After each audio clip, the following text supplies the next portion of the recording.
Good morning friends, कैसे हैं आप सब। फ्रेंड्स, इंग्लिश में ऐसे बहुत सारे वर्ड्स होते हैं जिसका यदि हम सही ढंग से उपयोग अपने सेंटेंसेस में ना करें तो अर्थ का अनर्थ हो जाता है। तो आज के इस वीडियो में हम कुछ ऐसे वर्ड्स की बात करेंगे जो सामान्य व्यक्तियों के लिए कुछ कन्फ्यूजन क्रिएट करते हैं। तो आइए देखें ऐसे वर्ड्स जो कन्फ्यूज़न क्रिएट करते हैं और जिनके बारे में सही ढंग से हमें जानना आवश्यक है। So let's start this topic. The first pair is admit and confess. Admit का सामान्य रूप से अर्थ होता है किसी भी बात को सत्य के रूप में स्वीकार करना, अर्थात उसे एडमिट करना। जबकि यदि हम कन्फेस शब्द की बात करें तो कन्फेस का अर्थ होता है अपनी गलती को स्वीकार करना। एडमिट सत्य के रूप में स्वीकार करना और कन्फेस गलती के रूप में स्वीकार करना। आइए इसे वाक्य के रूप में देखें। I admit that you are more intelligent than me. I admit that you are more intelligent than me. मैं ये स्वीकार करता हूँ कि तुम मुझसे अधिक होशियार हो। She confessed her guilt before the judge. She confessed her guilt before the judge. उसने जज के समक्ष अपनी गलती स्वीकार की। यदि हम कहें कि she admitted her guilt before the judge, तो इसमें इसका जो अर्थ है वह पूरी तरह से व्यक्त नहीं हो पाता है। तो यहाँ पर हमें सही वर्ड का इस्तेमाल करना ज़रूरी है। यदि हम किसी भी चीज़ को सत्य के रूप में स्वीकार कर रहे हैं तो हम उसके लिए एडमिट शब्द यूज़ करेंगे, और यदि हम अपनी गलती को स्वीकार कर रहे हैं तो उसे हम कन्फेस शब्द से माध्यम से एक्सप्लेन करेंगे। सेकंड देखें, अमंग और बिटवीन। अमंग दो या दो से अधिक वस्तुओं के बीच यदि हम कोई बात करते हैं तो उसके लिए अमंग यूज़ करते हैं, और केवल दो व्यक्ति या वस्तु के बीच की बात हो तो बिटवीन करते हैं। अर्थात दो या दो से ज़्यादा व्यक्ति या वस्तु के बीच की बात हो तो हम अमंग यूज़ करेंगे, और यदि केवल दो व्यक्ति अथवा दो वस्तु के बीच की कोई बात हो तो हम वहाँ पर बिटवीन यूज़ करेंगे। वाक्य में देखें, he divided his property among 4 children. He divided his property among 4 children. उसने अपनी संपत्ति 4 बच्चों में बांटा। अब यहाँ पर हमने अमंग यूज़ किया है क्योंकि यहाँ पर बात दो या दो से अधिक बच्चों की बात हो रही है। He divided his property among his 4 children. Between के लिए देखें, he divided his property between 2 children. मतलब उसकी जो भी संपत्ति थी उसे उसने अपने 2 बच्चों में बांट दिया, बिटवीन 2 चिल्ड्रन। नेक्स्ट, ब्रिंग और टेक। इसमें भी काफ़ी लोग कंफ्यूज होते हैं। ब्रिंग का जो अर्थ होता है किसी वस्तु को लाना। यदि हम लाने के कॉन्टेक्स्ट में बात कर रहे हैं तो we will use bring here, और यदि किसी वस्तु को ले जाने के लिए बात कर रहे हैं तो हम यहाँ पर टेक का इस्तेमाल करेंगे। तो ब्रिंग मीन्स लाना एंड टेक मीन्स ले जाना। Bring a notebook from the market. Bring a notebook from the market. बाजार से एक नोटबुक लाओ। बाजार से एक नोटबुक लाओ। अर्थात हम किसी वस्तु को मंगा रहे हैं तो हम यूज़ कर रहे हैं यहाँ पर bring. Take your breakfast with you. Take your breakfast with you. अर्थात अपने साथ अपना नाश्ता ले जाओ। अपने साथ अपना नाश्ता ले जाओ। Take your breakfast with you. Next, former and latter. Former and latter. Former means यदि हम किसी दो चीज़ की बात कर रहे हैं, उन दोनों में से जो पहला होगा उसके लिए हम फॉर्मर यूज़ करेंगे, और दो में से जो दूसरा होगा we will use latter for it. Latter दो में से दूसरा। The former half of the film was interesting. The former half of the film was interesting. Film का पहला भाग रोचक था। फिल्म का पहला भाग रोचक था। The latter half of the film was dull. The latter half of the film was dull. Film का जो दूसरा भाग था वह डल था, नीरस था। तो यहाँ पर पहले भाग के लिए we have used former and for the second part we have used here latter. Next is couple and pair. Couple सामान्य तौर पर जो शादीशुदा जोड़े होते हैं उसके लिए यूज़ होता है, पति पत्नी के लिए। और पेयर किसी भी दो एक समान जो वस्तुएं होती हैं उनके लिए हम जोड़ा या पेयर का यूज़ करते हैं। सेंटेंस देखिए, the couple have no children, अर्थात उस शादीशुदा जो जोड़ा है पति पत्नी उनकी कोई भी चिल्ड्रन नहीं है, बच्चे नहीं हैं। The couple have no children. Pair, I have a new pair of shoes. I have a new pair of shoes. मेरे पास नए जूते का एक जोड़ा है। तो यहाँ पर शूज़ अर्थात वस्तु, उसके लिए हमने यूज़ किया pair. I have a new pair of shoes. Next is climate and weather. ये भी काफ़ी कन्फ्यूजन क्रिएट करता है। क्लाइमेट किसी भी स्थान की जो जलवायु होती है, जो उसका एक एवरेज एटमॉस्फेरिक कंडीशन माना जाता है, उसे हम क्लाइमेट यूज़ करते हैं। और किसी भी स्थान की जो दिन प्रतिदिन की स्थिति है, यानी कि उसका जो मौसम है वो कैसा है, उसके लिए हम वेदर यूज़ करते हैं। The climate is cooler in the north of the country. The climate is cooler in the north of the country, अर्थात देश के नॉर्थ में, देश के उत्तर में जो क्लाइमेट है, जो जलवायु है वह ठंडी है। मतलब ये एक एवरेज ये माना जाता है कि नॉर्थ हिस्से में अपेक्षाकृत अधिक ठंडी जलवायु है, वहाँ का क्लाइमेट जो है वो ठंडा रहता है। The weather is stormy.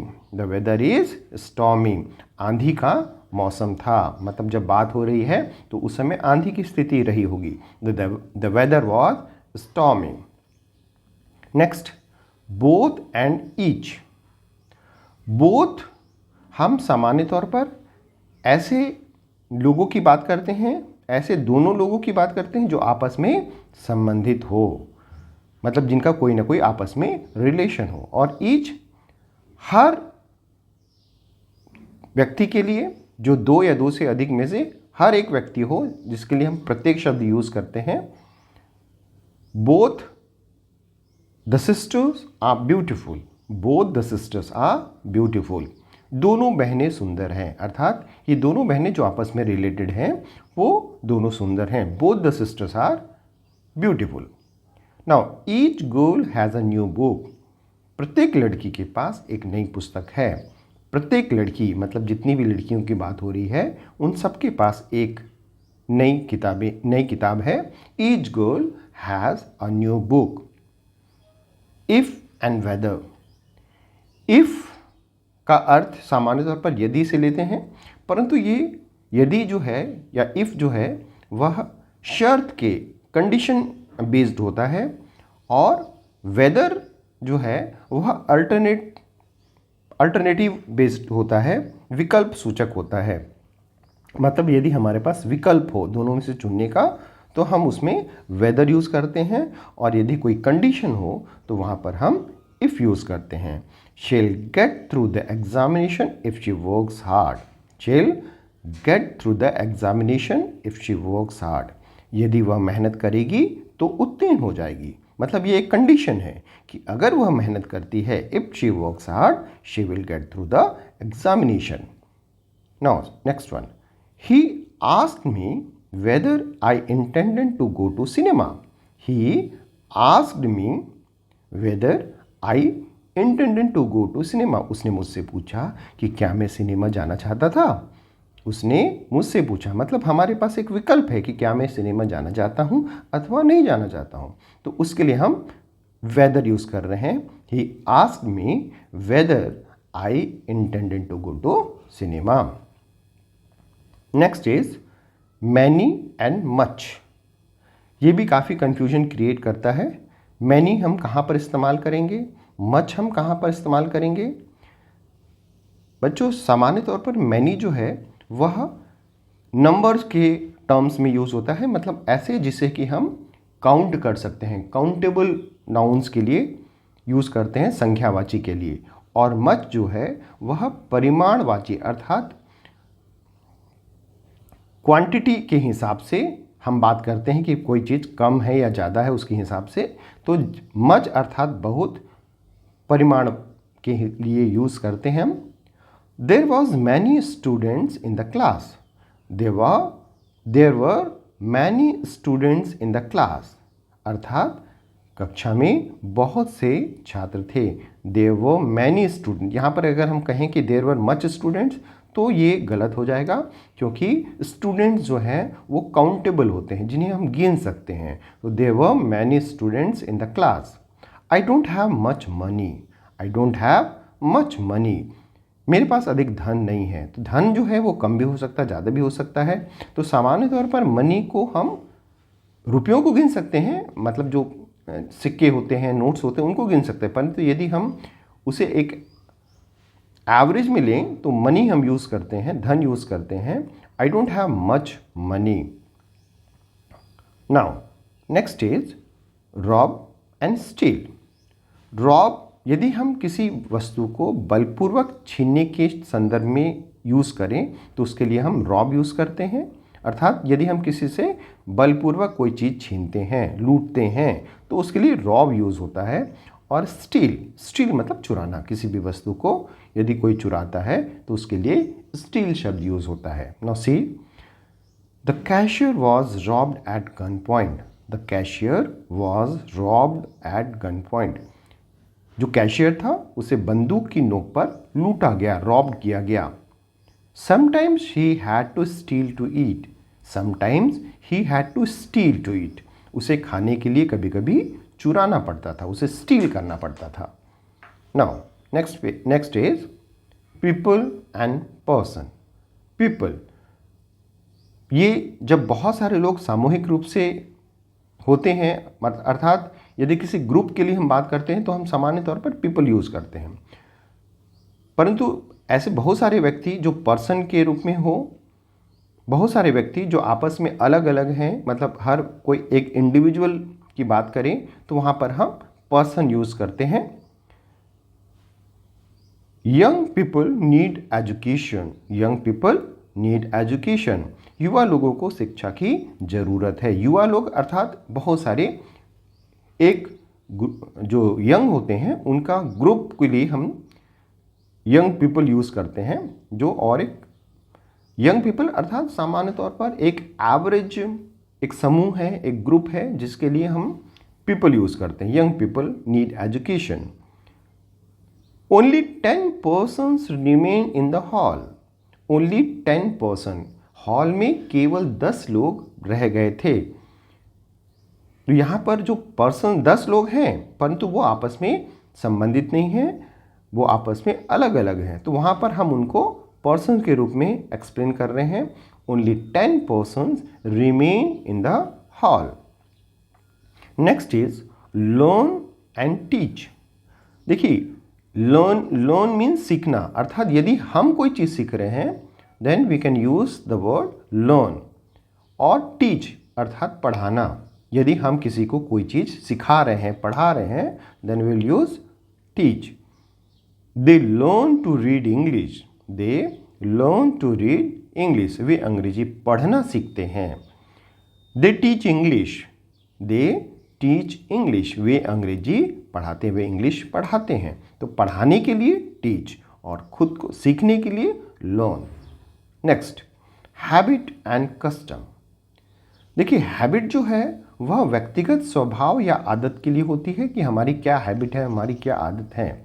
परंतु कस्टम जो है वह एक ब्रॉडर सेंस में यूज़ होता है, जो पूरे समाज के लिए एप्लीकेबल होता है। तो सामाजिक प्रथाओं के लिए, सामाजिक रीति रिवाजों के लिए we can use the word custom. परंतु जो हमारा पर्सनल इंटरेस्ट होता है, पर्सनल आदत होता है, उसके लिए हम हैबिट यूज़ करते हैं।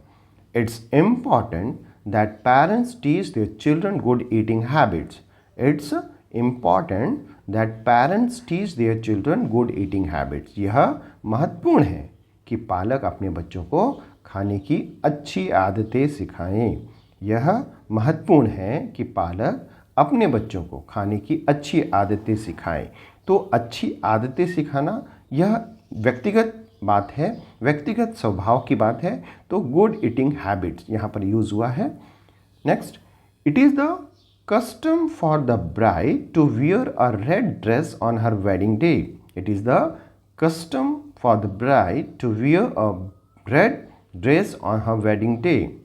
यह एक प्रथा है भारत में। सामान्य तौर पर जो दुल्हन होती है अपनी शादी के दिन लाल रंग का जोड़ा पहनती है, लाल रंग की पोशाक पहनती है। तो इट इज़ अ कस्टम, ये एप्लीकेबल है, हर व्यक्ति मानता है कि शादी के दिन दुल्हन को रेड रंग की ड्रेस पहननी चाहिए। तो इसके लिए ये सामाजिक प्रथा होने की वजह से यहाँ पर कस्टम यूज़ किया गया है। Next is audience and Spectator.